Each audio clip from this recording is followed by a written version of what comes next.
बंधुगण जदि आपण सूर्य कुमार यादव को जड़े महान खेलाड़ी भाव में विवेचना करती तेबे दयाकोरी वीडियो को लाइक करंतु। बंधुगण सीरीज हरैबा परे मध्य इंग्लैंड खेलाड़ी माने गत टी20 मैच पूर्व खोलाखोली भाव में भारत को धमक देइछंती। बंधुगण भारत और इंग्लैंड मध्य खेला जाउतिबा टी20 सीरीज रो पंचम मैच पूर्व इंग्लैंड रो खेलाड़ी माने असदाचरण समस्त सीमा अतिक्रम करी भारत को खोलाखोली भाव में धमक देइछंती। भारत को धमक देवा सहित से सूर्य और गंभीर विरोध में अनेक कथा कहते एवं भारत विरोध में एपरी विवृत्ति जारी करते जे यह शुणा पर आपणक रक्त फुटा बाध्य। तो पंचम टी20 मैच पूर्व भारत को धमक देवा बेले इंग्लैंड बड़ खेलाड़ी माने कौन कहते आम आपको यह कहूँ। तेणु यह जानापी आप निश्चित भाव में शेष पर्यंत वीडियो को देखिए। किंतु आ पूर्व आप भावुवे सूर्य कुमार यादव एवं हार्दिक पांड्या मध्य विपज्जनक बैट्समैन किए। बंधुगण आप जानते भारतीय दल इंग्लैंड विपक्ष में 5 मैच विशिष्ट टी20 सीरीज खेलुछि जहार प्रथम टी20 मैच कोलकाता ग्राउंड रे खेला जायतिला जोठारे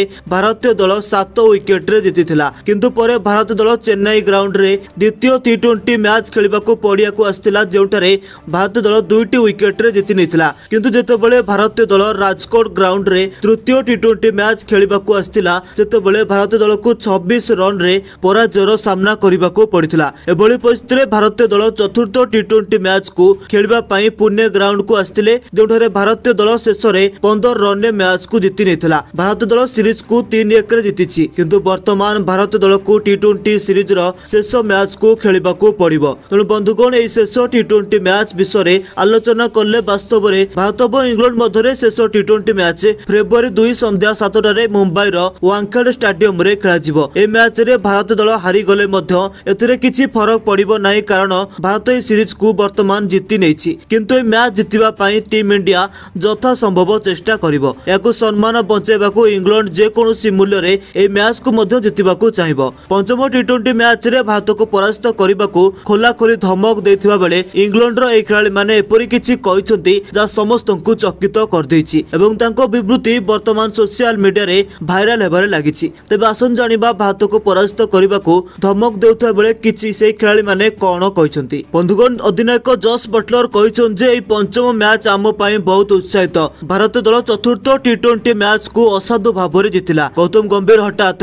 हर्षित राणा को बोलिंग पाई पठाइथिले या संपूर्ण भूल थिला। मु आदौ बुझी पारली नहीं अन्यथा मु निजे अंपायर को सहित कथा होइतांती। किंतु आमे जे कोनोसी मूल्य रे पंचम टी20 मैच जीतिबाकू चेष्टा करिवु। एसत बंधु जोफ्रा आर्चर मध्य चमकपूर्ण विवृत्ति दैछन्ती। से कहछन्ती दलर प्रदर्शन को नहीं मु अत्यंत निराश होइछि। ए सीरीज आम हातरु जाइछि किंतु आमे जे कोनोसी मूल्य रे शेष टी20 मैच को जीतिबाकू चेष्टा करिवु। बेईमानी जोगु भारतीय दल चतुर्थ मैच को जीति नहीं। गंभीर तांकर मास्टर माइंड खेल देखाइथिले। से आदौ या करिबा उचित नुहे। आईसीसी निश्चित भाव में एगुड़िक उपर कार्यानुष्ठान ग्रहण करिवो। मो खेलाड़ी उपर मोर विश्वास अछि एवं आमे जे कोनोसी परिस्थिति रे पंचम टी20 मैच को जीतिबु एवं भारतर गर्व को भांगी देबु। एपर दोस्तों मार्क वुड मध्य भारत को धमक देई कहिथिले जे वर्तमान आम सामने चैंपियन ट्रॉफी अछि। चैंपियन ट्रॉफी रे आमे भारत को प्रतिशोध नेबु। आमे चतुर्थ टी20 मैच जीति पारिथांतु किंतु गंभीर भूल करथिले एवं कैप्टेन सूर्य मध्य समान कार्य करथिले। नचेत ए मैच आम हातरे थिला। चैंपियन ट्रॉफी रे समस्त पराजयर प्रतिशोध नेबु एवं जे कोनोसी परिस्थिति रे भारत को परास्त करिवु एवं सेमानकर प्रकृत स्थिति देखाइबु। दोस्तों भारतीय दल उपर मध्य आदिल रशीद क्रोधित होई कहिथिले चतुर्थ टी20 रे भारतीय दल समग्र क्रिकेट दल को लज्जित करिछि। आमे केबे भाबी नथिलु जे गंभीर एपरि असाधु प्रशिक्षक अटंती। आमे मैच को जीति पारथांतु किंतु हर्षित राणा हठात पड़ियारू मैच को बुलाइथिले। किंतु वर्तमान आमे जे कोनोसी परिस्थिति रे अंतिम टी20 मैच को जीतिबु एवं भारत को सेमानक गर्व को भांगीबाकू चेष्टा मध्य करिवु। इंग्लैंड को आदौ हालुका भाव में ग्रहण करंतु नाही। आम दल बहुत शक्तिशाली। मैच रे सब बेले विजय और पराजय थाए किंतु आमे असाधु आचरण करू नाही। आपण देखुचंती इंग्लैंड रे बड़ खेलाड़ी क्रोध किपरि आकाश रे पहुंची एवं भारत पई एक खोला खोली धमक देइछंती। किंतु वर्तमान आपण भाबुचंती कि भारत दल पंचम टी20 मैच रे जितिबाकू समर्थ हेबो कि नाही। आपणकर राय गोटे कमेंट करी हमकु निहति भाव रे जणांतु एवं एपरि क्रिकेट खबर पई हमर चैनल क्रिक टाइम ओडिया को सब्सक्राइब करी बेल आइकन को प्रेस करंतु।